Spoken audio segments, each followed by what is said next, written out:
le conducteur de la voiture, impliqué dans le terrible accident provoqué par Pierre Palmade, et son fils de 6 ans sont toujours hospitalisés.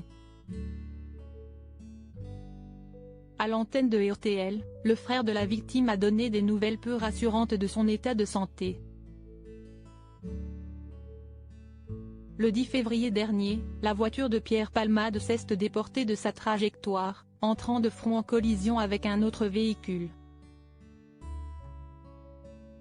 3 personnes d'une même famille ont été blessées grièvement dans cet accident, le conducteur, son fils de 6 ans, et une femme, qui a perdu le bébé qu'elle portait. Depuis, on a appris que l'humoriste roulait sous l'emprise de la cocaïne. Il a été mis en examen pour homicide involontaire et blessure involontaire et placé sous assignation à résidence au sein du service d'addictologie d'un hôpital, la semaine dernière. Demain, la Cour d'appel de Paris va étudier la possibilité qu'il soit placé en détention provisoire. Une décision très attendue par les familles des victimes. Le conducteur de la voiture est cassé de partout. Le conducteur de la voiture et son petit garçon sont toujours hospitalisés et dans un état grave. Ils garderont tous les deux des séquelles physiques irréversibles de l'accident.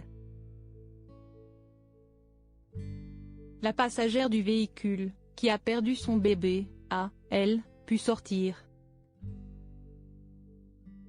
Erguin, le petit frère du conducteur de la voiture s'est confié, ce jeudi 23 février, au micro de RTL sur l'état actuel de celui-ci. Toujours placé dans le coma, l'homme a déjà subi cette opération des bras, des jambes et du bassin. Il ne bouge plus. Il est cassé de partout. Je ne le reconnais même plus sous ses pansements, a-t-il confié. Mon frère était souriant, plein d'énergie, mais après cette opération déjà subie, dans quel état je peux espérer le retrouver, a-t-il témoigné. Il craint encore pour la vie de son aîné et ne quitte donc pas son chevet. Les médecins me disent qu'il y a toujours un risque qu'il meure à l'hôpital, alors dès qu'ils viennent me parler, je tremble, explique-t-il. Le petit garçon a été opéré du crâne et de la mâchoire. Erguin souhaite aujourd'hui que Pierre Palmade soit incarcéré. La vraie prison s'y est dans une cellule, derrière des barreaux. J'aimerais juste qu'on entende enfin ma souffrance, avance-t-il, réclamant justice pour son frère et la passagère de la voiture, qui souffre de graves séquelles psychologiques.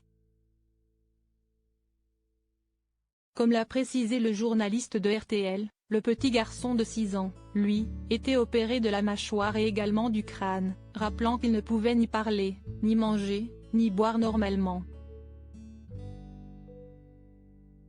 À lire aussi accident de Pierre Palmade, l'état de santé du petit garçon de 6 ans et de son père dévoilé par la famille.